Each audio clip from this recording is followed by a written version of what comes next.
আসসালামু আলাইকুম। আশা করি আপনারা সবাই ভালো আছেন। আপনার দোয়া এবং ভালোবাসায় আমিও খুব ভালো আছি। আজকে যে বিষয়টা নিয়ে কথা বলতে চাচ্ছিলাম, মরিচের বীজ রোপণ বিষয়। আসলে মরিচের বীজ কিভাবে রোপণ করে থাকি আমরা আধুনিক পদ্ধতিতে কোকোপিটে এবং সিডলিং ট্রে দ্বারা।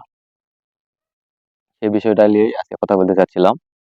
ইতিমধ্যে আপনারা দেখতে পাচ্ছেন আমরা কিভাবে বীজ মানে সিডলিং ট্রেতে কোকোপিট দিলাম। দেওয়ার পর হোল তৈরি করলাম। করার পর এখন এখানে বীজ দিচ্ছি। এভাবে একটা, একটা করে প্রত্যেকটা হোলে একটা করে বীজ দিতে হবে। একটাকে বীজ দেওয়া শেষ হয়ে গেলে এর উপরে কিছু কোকোপিট দিয়ে এটা মোজায় দিতে হবে। এটা পুরোটা ফিল আপ করে দিয়ে ওইরকম স্তূপ করে রাখতে হবে। স্তূপ করে রাখার পর এই জায়গা ট্রঙ্ক গ্রোথ হয়ে চারাটার যখন মাথা বের হয়ে যাবে, দু একটা মানে যখন 50% মতো মাথা দেখা যাবে, তখন লেজায় শেডে অথবা বেডের মধ্যে এটাকে বিছাই দিতে হবে। সুন্দর করে বিছাই দিতে হবে। বিছাই দেওয়ার পর পুরাপুরি কাজ মোটামুটি শেষ। আর যে বিষয়টা আপনাদের দেখাতে চাচ্ছিলাম, আজকে আমরা আসলে অনেকে বলেছেন যে কি কি জাত আপনারা রোপণ করতেছেন। আমরা খুব সুনামধন্য কোম্পানি ছাড়া বা ভালো বীজ ছাড়া আমরা কখনোই কোনো চারা আসলে করি না, মানে দেই না। আজকে ইতিমধ্যে দেখতে পাচ্ছেন বর্তমান বাংলাদেশের আলোড়ন সৃষ্টিকারী একটা জাত। আজকে যে জাতটা ফেলতেছিলাম, আমরা অনেক জাতি ফেলি, ইতিমধ্যে আপনাদের বলেছি এবং আরো দেখাবো। আজকে যে আজকে যে জাতটা কথা বলতেছি সেটা হলো Naga fire agro one seed company. এই জাতটা নিয়ে আমরা কাজ করেছি অলরেডি। আজকে যে এই বীজটা রোপণ করেছি এটা এই জাতি। এই মরিচটার বৈশিষ্ট্য যদি বলি, এই মরিচটা আসলে গাঢ় সবুজ আর অনেক ফলনশীল। যা কোম্পানির ক্যাটালগসে বলা আছে যে একটা গাছে যদি ফুল প্রোডাকশন পাওয়া যায় তাহলে 4 থেকে 5 কেজি পর্যন্ত পাওয়া যাবে। তো আপনারা ইতিমধ্যে হয়তো বুঝতে পারছেন একটা গাছ থেকে 4 থেকে 5 কেজি যদি মরিচ পাওয়া যায় তাহলে মানে অনেক লাভবান। আর আরেকটা বিষয় হলো কথা বলতে হয়, সেটা হলো অনেকে বলে যে এই জাতটা আসলে কোন কোন মৌসুমে, আসলে বর্ষা মৌসুমে না শীত মৌসুমে। আসলে এই জাতটা শীত বর্ষা কোনো মৌসুমে, আর এই জাতটা হলো মানে সারা বছর রোপণ করা যায়, আপনি যেই সময়ই করেন। শুধু তীব্র শীত ব্যতীত সারা বছর রোপণ করা যায়, সারা বছর ফলন দেয়, ফলন দিতে সক্ষম। আসলে এই জাতটার আমরা ব্যাপক পরিমাণে চারা করতেছি। এছাড়াও আমরা চারা করতেছি বিজলি প্লাস 2020। এছাড়াও আছে আপনি হলো সুপার হট।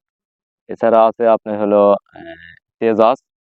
নতুন একটা জাত এই আপনার হলো মালিক সিড কোম্পানি এবছর হলো মার্কেট করতেছি, সেটা হলো অস্থির ওয়ান। এটা খুব ভালো জাত।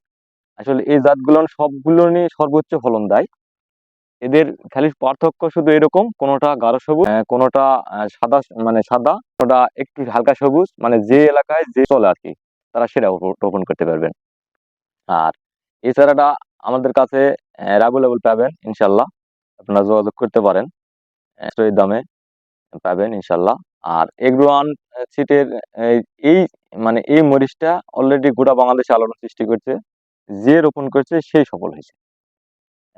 আমাদের এটা ইয়া না, আসলে আপনারা দেখতে পাবেন, যদি দেখার ইচ্ছা করেন দেখতে পাবেন। আমরা করতেছি, এই চারাটা পাওয়া যাবেন। আর চারা যদি ইয়ের কথা বলি, আমি মানে গুণগত মানের কথা বলি, যেহেতু আমরা কোকোপিট দ্বারা এবং আধুনিক পদ্ধতিতে এবং ইতিমধ্যে দেখতে পাচ্ছেন আমরা কিন্তু একটা পলিশিটের মধ্যে বসে আছি এখন। এই এই পলিশিটের মধ্যে তৈরি, এখানে আসলে রোগবালাই কোনো বিষয় নাই। এখানে একটা সুস্থ সবল চারা পাওয়া সম্ভব। যেহেতু সুস্থ সবল, যদি আসলে যে কোনো ফসলের ক্ষেত্রে সুস্থ সবল বীজ এবং চারা, এই দুটাই হলো কিন্তু মূল। আসলে আপনি সব করলেন, সব মানে যত আপনার পরিচর্যা আছে সবই করলেন, কিন্তু আপনার বীজটা যদি ভালো না হয় এবং চারাটা যদি ভালো না হয়, আসলে কিন্তু আপনার ফসলের মানে 50% এমনি ওখানেই শেষ। আপনি যদি সুস্থ সবল চারা যদি আপনারা না সংগ্রহ করতে পারেন বা না মানে সিলেকশন করতে পারেন, তাহলে কিন্তু হবে না। আর ইতিমধ্যে আল্লাহর রহমতে আমরা সক্ষম হয়েছি সুস্থ সবল চারা। আমাদের কাছে এই মরিচের চারা ছাড়া আপনারা পেঁপের চারা পাওয়া যাবেন অ্যাভেলেবল। বাংলাদেশ আলোড়ন সৃষ্টিকারী জাত শাহী পেঁপে আমাদের। এছাড়া পাবেন বেগুনের চারা। বেগুনের সবই হাইব্রিড, আপনাদের যেগুলোর প্রয়োজন সেগুলো অর্ডার দিয়েও করে নিতে পারেন আমাদের কাছে, এবং আমাদের কাছে রেডি আছে সেটাও নিতে পারেন। মিষ্টি কদ্দু, আহ, তারপরে পানি কদ্দু, তারপরে চাল কুমড়া, এছাড়া আপনারা আরো যে আদার্স যে চারাগুলো সবই পাওয়া যাবেন আমাদের কাছে। শুধু অর্ডার দিতে হবে আমাদের, আমরা করে দিতে পারবো, এবং স্বল্প মূল্যে সুস্থ সবল। সেটা দেখাতে চাচ্ছিলাম ভিডিওর প্রথমে, যে আমরা বীজের হলো এতে কোকোপিট দেওয়ার পর যে সেই বিষয়টা আপনাদের দেখাতে চাচ্ছিলাম। সেটা আমাদের ইতিমধ্যে বীজ দেওয়া হয়ে গেছে কথা বলতে বলতে। এখন এইভাবে কোকোপিট আমরা নিব, এভাবে কোকোপিট নিব, নেওয়ার পর ঠিক এইভাবে এইভাবে দিয়ে দিব। আপনাদের দেখানোর উদ্দেশ্য আসলে আপনারা নিজেদের চারা নিজেরা উৎপাদন করতে পারবেন, শুধু আমাদের কাছ থেকে নিতে হবে এরকম কোনো বিষয় না, কিন্তু আপনারা নিজেরা সহজে উৎপাদন করতে পারবেন সেই বিষয়টা নিয়েই আমরা আপনাদের দেখালাম। কারণ আমরা শুধু চারা আপনাদের কাছে দিব আর আপনারা কিছুই করবেন না। ইতিমধ্যে আপনারা দেখলেন আমরা আসলে কিভাবে এই চারাগুলো রোপণ করলাম। আজকের এই মতে আমরা শেষ করতেছি। সবাই ভালো থাকবেন। আসসালামু আলাইকুম।